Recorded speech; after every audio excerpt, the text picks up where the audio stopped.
Mesdames, Messieurs, bonsoir et bienvenue. Vous êtes en direct sur Ziana TV, la chaîne au cœur des diasporas. Nous sommes donc au bord du fleuve Congo, en direct de Brazzaville, avec Marie-Alfred Goma. Bonsoir Marie-Alfred. Alors, bonsoir Cyr. Nous sommes en direct de Brazzaville, restaurant Mami Wata pour ne pas faire la publicité. Donc derrière, on voit bien de l'autre côté la rive gauche et la rive droite, donc où nous sommes. Voilà, on avait commencé cette série des émissions Brazzaville, Charles de Gaulle. On avait commencé avec Éric Deroux, qui est à mes côtés. Et ben, je pensais que c'était important de terminer avec Éric, notre historien, qui nous a servi de guide. Voilà. Éric, aujourd'hui, qu'est-ce qu'on peut dire? Parce qu'on a terminé, on a bouclé ces 2 jours intenses pour le colloque international. Quel est le mot qu'il faut dire? Je crois que ce débat a été très, très riche. On a beaucoup parlé de la distinction entre mémoire et histoire. Je crois qu'aujourd'hui, il y a un vrai besoin de mémoire, en particulier sur le continent africain, mais il y a aussi un besoin d'histoire, c'est ce que les différents intervenants ont montré. Et je crois que ça a été très clairement posé. La mémoire, c'est quelque chose de social, une demande sociale de connaître davantage de ce qui s'est passé, de partager. L'histoire, c'est au travail des historiens de poser les faits et objectivement de donner un certain nombre de clés pour comprendre ce qui s'est passé. Est-ce qu'au-delà de la compréhension, aujourd'hui, on peut dire qu'il y a une réécriture qui peut se faire de l'histoire? Parce qu'elle n'était pas connue, on a vu beaucoup de jeunes qui sont venus, des lycéens, on les a vus en direct. Est-ce qu'il y a une réécriture de l'histoire? Brazzaville, capitale de France.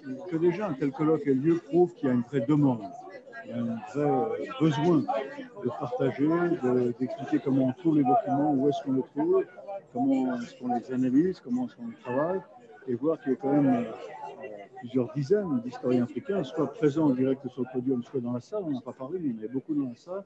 C'est aussi très engageant. Les spécialistes. Ça prouve qu'il y a une vraie réflexion aujourd'hui.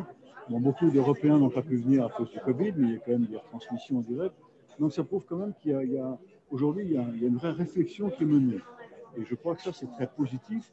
Et je dirais que c'est un peu un premier pas qui est fait sur ce chemin de la connaissance. Pour moi, ce qui est important, c'est la connaissance. La mémoire, c'est autre chose. Je dirais que la mémoire est une notion plus politique. C'est peut-être sans doute à nos dirigeants politiques de travailler sur cette mémoire, sur l'apaisement, sur cette mémoire en partage. Les historiens, eux, ont un autre travail. C'est donner des faits, donner des chiffres, remettre dans le contexte de l'époque. Je crois que ce colloque a vraiment bien permis de marquer ces différents territoires. Alors, de Paris, comment, mon cher Cyr, comment le colloque à Brazzaville a été perçu? Ce n'était pas l'appel du général de Gaulle, mais alors comment à Paris, la diaspora, les Congolais, et au-delà des Congolais, comment vous avez perçu ces journées de Charles de Gaulle, année 2020?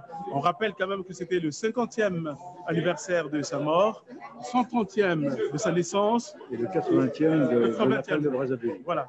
Cyr? Alors, il faut dire une chose, Marie-Alfred, c'est que ces journées ont plus été vécues d'une manière, je dirais, plus intense à Brazzaville qu'à Paris, puisque tous les regards étaient tournés vers vers Brazzaville.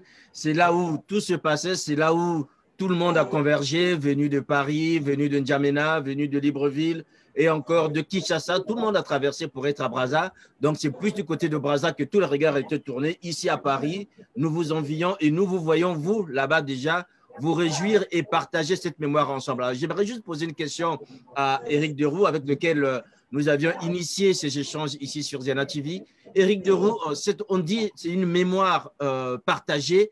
Est-ce que durant ces 2 journées de colloque, les uns et les autres ont trouvé les bons mots pour symboliser ou marquer ce partage de la mémoire commune entre la France, le Congo et l'Afrique? Je crois que ce qu'il faut retenir, Cyr, c'est d'abord qu'il a été très clairement dit par tous les intervenants qu'à l'époque, le général de Gaulle avait besoin d'une terre française pour légitimer son existence. Et Brazzaville, colonie française, à l'époque, c'est pas Londres, c'est mieux que Londres. Brazzaville, c'est la France. Et quand de Gaulle parle de Brazzaville, il parle de la France, ce qui lui donne une énorme légitimité. En France, il y a le maréchal Pétain qui a demandé à déposer les armes, à négocier un armistice. De Gaulle dit non. La guerre continue et elle continue en territoire français, elle continue dans les colonies, dans l'Empire, à Brazzaville. Je crois que c'est vraiment la notion essentielle qui a émergé.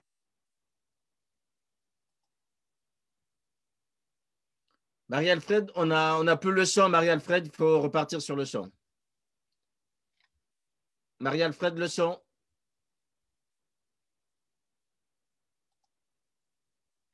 Marie-Alfred, on n'a plus de son, on n'a plus de retour son. Voilà, là c'est bon, allez-y, allez-y.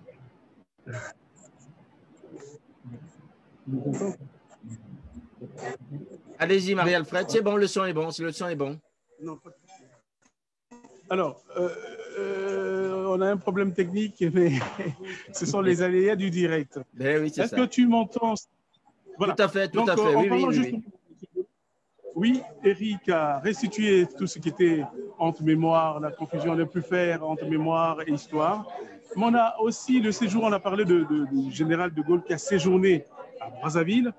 Il y est venu à maintes reprises et on va comprendre pourquoi la case de Gaulle, pourquoi le stade Eboué, pourquoi Sainte-Anne.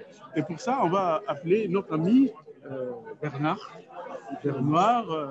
spécialiste de cette création de réellement ce territoire français qui se marque encore davantage dans l'architecture. Voilà. Alors, on va appeler Bernard. Bernard va nous éclairer. Bernard. On voit les lumières de Kinshasa derrière vous, Marie-Alfred. Hein? Oui, Kinshasa, oui. Mais Kinshasa aussi, comme tu as su le dire, a vécu aussi aux journées de Brazzaville. Parce que le président Félix Tshisekedi était sur place. Donc avec nous, Bernard. Oui, Bernard, donc spécialiste. Entre les trois ou entre les deux? Bernard.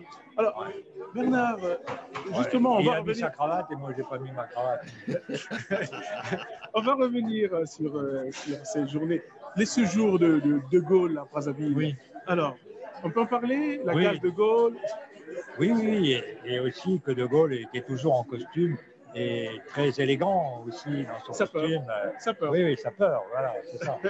Et il avait du métier, mais moi, qu'est-ce que tu veux que je te dise là-dessus, si ce n'est de dire que, en fait, De Gaulle essayait de mettre dans ce lieu ce dont il avait besoin pour reconquérir la métropole. Et donc, il avait besoin d'une terre d'empire, d'en faire son lieu, en fait, de tremplin, pour pouvoir conquérir ensuite l'Europe. Et donc ce lieu important, il croyait le prendre à Dakar, il n'a pas réussi, et donc avec les bateaux qu'il avait et avec les ralliements qu'il a eus, il est allé jusqu'en AEF. Au départ, c'était bien sûr plus proche de ses préoccupations de prendre l'AOF. Et puis, il a eu un échec dont il parle peu et dont les historiens parlent peu, avec la bataille de Dakar. Et donc, petit à petit, il s'est dit, la seule capitale qui reste, la capitale de l'AEF, c'est la capitale qu'il me faut pour reconquérir petit à petit l'Afrique par rapport aux forces alliées italiennes et allemandes. Et donc, pour les prendre à revers. Leclerc, il a tout de suite compris ça. Et donc, également, Eboué s'est rallié. Et ce qui a permis aux autres États de l'AEF de pouvoir avoir un point de chute à Brazzaville, mais un point de force également pour pouvoir rebondir. Cet élément de point de force, de capitale de la France libre, a duré très peu de temps, 3 ans, 4 ans au maximum. Et après, c'était Alger et Paris qui étaient les véritables capitales. Mais pendant ces 3-4 ans, il a vraiment transformé la ville. Lui et Félix Eboué. Lui, parce que il voulait donc bien sûr rassembler ses troupes, former ses troupes et les remettre donc dans les opérations militaires. Et d'autre part, il avait besoin aussi, par rapport aux Anglais et aux Américains, de pouvoir avoir un service, on va appeler libre, c'est-à-dire un service indépendant. Et cette indépendance, il l'a eue en mettant au point un service de l'information. Ces informations, il n'avait personne pour télégraphier les informations des batailles, etc. C'est pas grave, il y avait la radio. Et donc les moyens modernes. Et le service de l'information était une partie qui va s'appeler ensuite Radio Brazzaville. ce service de l'information qui est mis au point permettait d'écouter ou en morse ou en radio, dans les langues différentes de tous les pays belligérants, les bulletins d'information. Et ces bulletins d'information, ensuite, étaient retraduits dans le langage, on va dire, gaulliste, pour en faire les bulletins d'information de la France libre. Et ici, à Radio Brazzaville, en 1943, il y avait 22 bulletins d'information journaliers qui étaient diffusés dans les 5 continents belligérants. Et donc ça, c'est vraiment, je dirais, l'aspect le plus novateur, le plus moderne que peu de personnes connaissent. Parce que c'est ce qui a fait basculer les opinions. On a pu se dire dans le monde, oui, la France libre existe, elle diffuse, elle propage des informations et elle existe. Même s'il y avait peu de personnes dans les casernes, petit à petit, il va y avoir plus de monde, mais au départ, il y avait peu de personnes qui étaient ralliées. Donc, il fallait dire au monde entier, on existe, on est là, et c'est grâce à Radio Brazzaville et à l'effort de guerre qui a permis de pouvoir acheter des antennes aux États-Unis et de pouvoir construire un système de propagande que De Gaulle a repris pied dans le champ de bataille mondial, de la Seconde Guerre mondiale. Oui, Bernard, on peut vous écouter jusqu'au bout de la nuit, hein, mon cher Cyril. Mais alors, justement, à propos des efforts de guerre, il faut rappeler que c'est au lendemain du manifeste qu'on a commencé à tourner la planche à billets. Oui, parce que pour construire des casernes, pour construire des palais comme la Case de Gaulle, pour construire la Case de Gaulle à l'identique de Trocadéro. Oui, oui.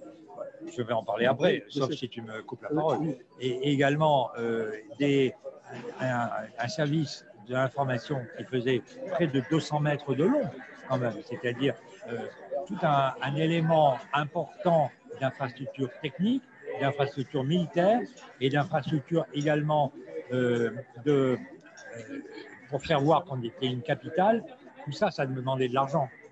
Et donc, le lendemain donc de la proclamation du nouvel empire français sous le De Gaulle, donc du Conseil de l'Empire, on a construit une caisse centrale qui permettait de pouvoir alimenter les fonds pour faire tous les travaux. Et d'autre part aussi, je ne voudrais pas oublier que certes De Gaulle a donné les idées, a donné les impulsions, mais qu'après, il avait autour de lui des personnes de grande qualité comme Félix Éboué.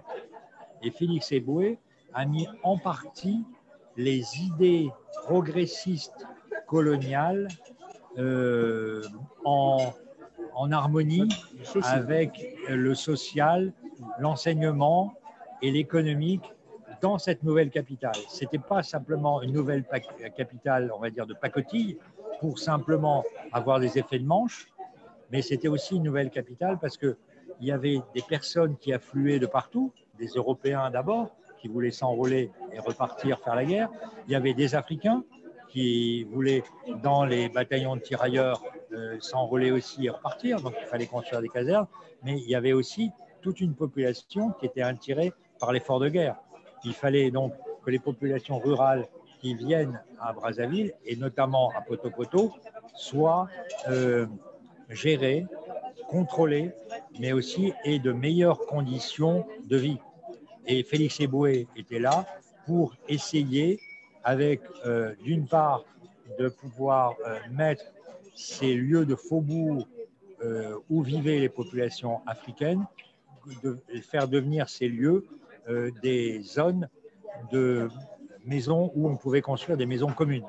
Donc aussi bien à Bakongo qu'à Poto-Poto, on va construire des maisons communes. Et d'autre part, le lieu de ralliement de Poto-Poto va être un lieu privilégié pour faire non seulement une maison commune, mais également avec le religieux, un stade vélodrome, comme on faisait des stades vélodromes à Kinshasa. Est-ce que... Oui, bien sûr. Ce monsieur, Cyr me semble très sérieux, mais je ne sais pas si vraiment il esquisse un sourire, mais je ne sais pas s'il a compris tout ce que je voulais dire. Alors, est-ce que c'est plutôt lui qui va me poser des questions, voilà. peut-être? Voilà, mais alors, moi j'ai bien compris qu'il fallait un peu toutes ces infrastructures pour accueillir tout le monde. Alors, Bernard, ce qu'il faut dire aujourd'hui, est-ce que cette âme de Brazzaville à cette époque, en revenant aujourd'hui, l'avez-vous retrouvé, notamment ces lieux mythiques que vous citiez, Poto Poto, Bakongo et tout ça? Eh bien, ces lieux mythiques, on en a fait un parcours historique de Gaulle et Brazzaville. Donc, il y a 21 lieux mythiques aujourd'hui qui sont signalés avec des grandes bâches de 6 mètres de long sur 2 mètres de haut et qui sont aussi bien la case de Gaulle que le Signal, qui était en fait le monument à Savorgnan-de-Brazza, qui était également ensuite le Square de Gaulle, qui était le camp Colonna d'Ornano, qui était le quartier général où, avec De Gaulle et l'Armina, avaient imaginé la campagne donc, de la Libye et du Faisan, etc. Donc tous ces lieux donc, sont aujourd'hui signalés à tous les Brazzavillois et on peut les visiter sans problème. Voilà. Donc, mon cher Sire, je pense qu'on va clôturer avec ces belles paroles où on demande presque à développer le tourisme vers Brazzaville. Brazzaville, il y a 80 ans où il y avait le manifeste. Et cette fois-ci, c'est peut-être les inciter à venir visiter. De l'autre côté, Kinshasa, ici Brazzaville, voilà la rive droite. Merci beaucoup. Est-ce qu'il y a encore un mot de conclusion? Voilà, pour le mot de conclusion, nous espérons que ça s'est bien passé pour vous tous là-bas, Marie-Alfred, ainsi que les Congolais qui ont pu en apprendre un peu plus par rapport à cette histoire commune et partagée entre la France, le Congo et l'Afrique. Merci beaucoup. Merci beaucoup. On va peut-être essayer de prendre quelqu'un, mais c'est sous réserve. Alors, juste un instant, le temps de négocier. D'accord. Alors, donc, il faut dire quand même que vraiment, il y a eu beaucoup de spécialistes qui sont venus. Et c'est à se demander, est-ce que cette histoire serait uniquement pour les initiés ou pour la population française et congolaise? Bon, l'effort a été fait, donc il y a une réécriture. Je vais me rapprocher d'un ami journaliste qui a animé pas mal modéré pas mal de...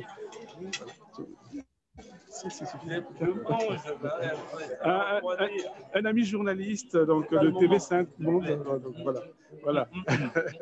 Voilà. Christian Eboulé qui est là, avec nous de TV5 Monde, qui va dire un petit mot. C'est d'ailleurs, moi je trouve que, bon, c'est pas pour comparer. L'une des tables, il en a animé 3. L'une des tables, la meilleure, je pense, c'est celle où on a cherché à comprendre qui était le général de Gaulle, comment il faut faire pour devenir Charles de Gaulle. Bon, il va en parler, je pense. Alors, Christian. Oui, bonsoir. Bonsoir, Christian Eboulé. Bonsoir à tous. Mais vraiment, je suis très, très heureux de pouvoir vous donner le sentiment qui est le mien après 2 jours de colloque, 2 jours intenses d'échanges et de discussions. Et aujourd'hui, je ne sais pas si il est extrêmement agréable avec moi et très gentil en disant que c'était sans doute la meilleure table ronde. Ce que je peux vous dire, c'est que les jeunes lycéens qui étaient là ont partagé avec tous les intervenants une histoire absolument incroyable. C'est celle du général de Gaulle, la famille dans laquelle il est né, les choix de vie qui ont été les siens, les rêves qui étaient ceux du jeune de Gaulle, les blessures aussi qui étaient ceux du jeune Charles de Gaulle, qui deviendra ensuite général. Donc, on a partagé toutes ces connaissances avec nos jeunes lycéens congolais et ils ont eu des questions absolument formidables et passionnées. Donc, c'était un moment vraiment délicieux et merci à vous de relayer cet événement important qu'est Brazzaville, capitale de la France libre. Alors, Christian, avant juste que vous ne partiez, si vous me permettez, Christian Eboulé, vous avez animé, vous avez modéré ces tables rondes. Est-ce qu'aujourd'hui, vous partagez le sentiment que cette mémoire est bel et bien partagée avec les mots qui conviennent, malgré, je dirais, parfois les bégaiements qu'on peut constater? Mais écoutez, cette mémoire partagée, elle est toujours à construire et à reconstruire. Pour quelle raison? Parce que l'histoire n'a pas encore été suffisamment écrite ici sur le continent par nous, les Africains. Et c'est pour ça que j'ai parlé de ces jeunes lycéens, parce que c'est l'avenir. C'est l'avenir du Congo, mais c'est aussi l'avenir de l'Afrique. Il faut que cette histoire soit davantage connue, mais surtout écrite par les historiennes et les historiens de demain. Ce sont eux qui permettront qu'il y ait un rééquilibrage entre cette histoire qui est écrite par la France et cette histoire qui doit encore être écrite par les pays africains. Merci, Voilà, donc, Christian Eboulé. Voilà, donc c'est cette réécriture dont on rêve tous. Hein. Il faut qu'il y ait une réécriture de notre histoire, parce qu'on ne peut pas comprendre que c'est une histoire des initiés, vraiment avec tous les initiés qu'on a vus, les experts. Et on voit, Christian le rappelait encore, comment les jeunes ont été passionnés, ils ont posé des questions. Voilà, donc la réécriture est là, elle est en marche. Et à nous de réveiller, nous journalistes, de faire le travail. Absolument. Voilà, je pense que c'est sur ces mots qu'on va se quitter. Et merci encore à vous. Merci beaucoup. Merci à vous aussi du côté de Brazzaville. Merci mon cher Cédric. Voilà, alors, à très bientôt, voilà, Marie-Alfred. Voilà, donc on ne pouvait pas trouver mieux que la voix de Christian Eboulé qui a animé les tables rondes. Et nous avons eu aussi la possibilité d'interroger les jeunes lycéens. Donc voilà, ils vont dans le même sens. Je pense que l'histoire, cette fois-ci, c'est aux jeunes de se l'approprier. Et arrêtons maintenant que le chasseur puisse écrire l'histoire. Voilà, nous serons donc cette fois-ci dans j'ai un ami. Ok, très bien. Alors, mon cher Cyr, je pense que c'est à toi. Merci Marie-Alfred, merci pour ces moments échangés. Et Ziana TV. Voilà, merci donc Marie-Alfred, merci pour ces moments échangés du côté de Brazza, en vous souhaitant donc un bon séjour. Merci beaucoup Cyr.